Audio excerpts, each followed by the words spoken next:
Hi, this is Julie. Welcome back to my channel. Good morning. I just wanted to address some questions that I had on my videos. So I got a question about, I mentioned in one of my other videos that I was raped at the age of 18. So I just kind of wanted to give you a little more information.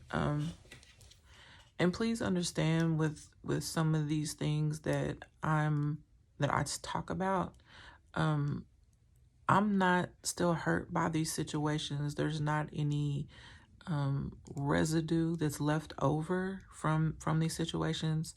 I know I cry a lot, but that's just because there is no residue, and it just amazes me because I know how I felt, and I don't feel like that anymore, not like even a piece of it. So just understand that I'm transparent and I'm open to, answering questions. However, some things, if I say like I just don't want to give too many details, it's not because I don't want to be open and give details, but I just feel like I don't want to trigger anyone, or keep anyone in a depressed state, because some of the details can just make other people have, memories and relive traumatic experiences, and I don't want to do that. But the question I had was, what happened? So when I got raped, I was 18. And my plan was to wait until I got married to have sex. So I was a virgin at the time, and there was a friend of mine who we had get-togethers at her house, like all of us high school kids. She was she was in her 20s. So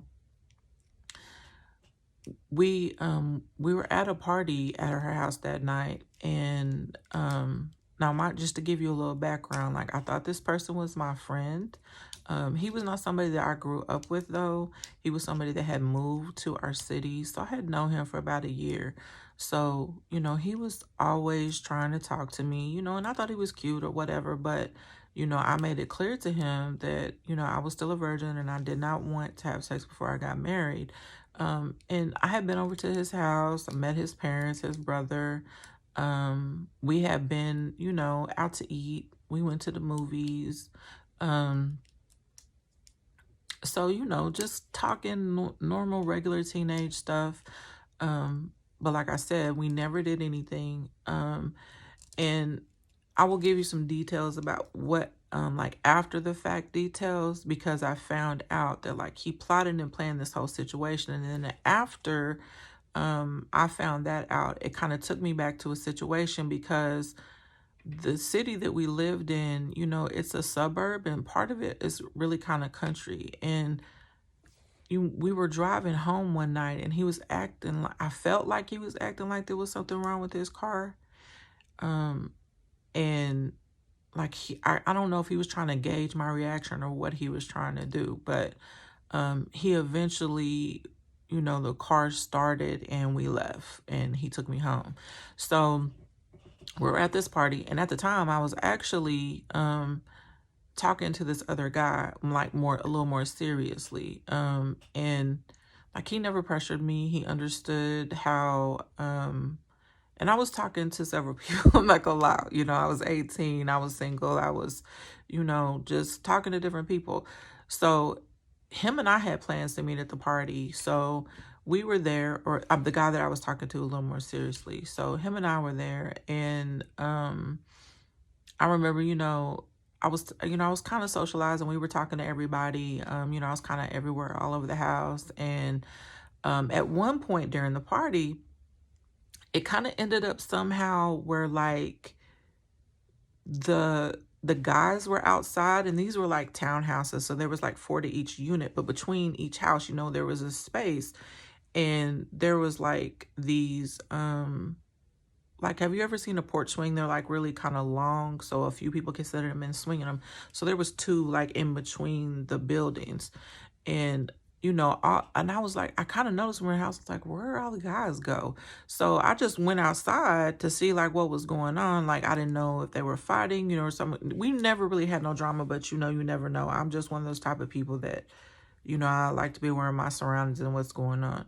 So I go out in the front and no one's there, and I went out the back door. So I went and I looked around the side because they weren't behind the house. So I went through the gate and I noticed that they were all out there talking. And then all of a sudden, like, they got quiet. And I was like, okay. I was like, I'm gonna leave y'all to your God stuff and I'm gonna go back in the house. Little did I know at the time, like, what was the conversation was. So I went back in the house, and eventually all the guys came back, in, and, the party was, going on, whatever. So about an hour and a half later, he comes up to me and asks me, like, can I ride with him real quick? And my friend had left. He comes up because he had to go to work in the morning. So he comes up to me and asks me, could I ride with him real quick to his mama house to drop something off to his brother? And then we were going to come right back. So I was like, okay, whatever. I had been over to the house, like I said, several times. So we go over to the house, and like, I heard the TV on in the background and I saw a car in the driveway. So I assumed that his parents was in their room. Normally, like, when I go over there, I would speak to his mom, or his mom would like call out to me from the bedroom, but I wasn't kind of really, I had been drinking, and I won't say I was drunk, but I had been drinking. So he was like, just go sit on my bed. So I went in there and sat on the bed. Like I said, all this is normal, regular stuff. And he goes in the back, and he was gone for a minute. Like, I don't know what he was doing. And then he comes back in the room, and immediately he shuts the door and puts the dresser in front of the door. And I'm like, what are you doing? And he's like, nothing. I just don't want them to come out. So what do you know? So I thought you said you had to drop something off to your brother. Where is he at? Because he was saying we needed to hurry up and get over there before his brother went to work. And he was like, well, I guess I missed him. He's not here. My mama said he's gone. Now, mind you, I'm thinking that his parents are in the house. So he proceeds to tell me that I'm going to have sex with him. And I was like, no, I'm not. I was like, this is not funny. Move the dresser. Like, and this dude was tall. He was like 6'7". And I'm 5'8". So he was just like, no, I'm not gonna move the dresser. You gonna have sex with me tonight and all this stuff. And I was like, no, I'm not. So he proceeds to rape me. And this went on for about 6 hours. We were fighting, and I still to this day don't know if anyone was in the house. I would hope not. Because the way that I was screaming and fighting, like, if there was someone in the house, shame on you, because you should have came in there and helped me. No one ever came to the door. And like I said, this went on for about 6 hours. Like, it was ridiculous.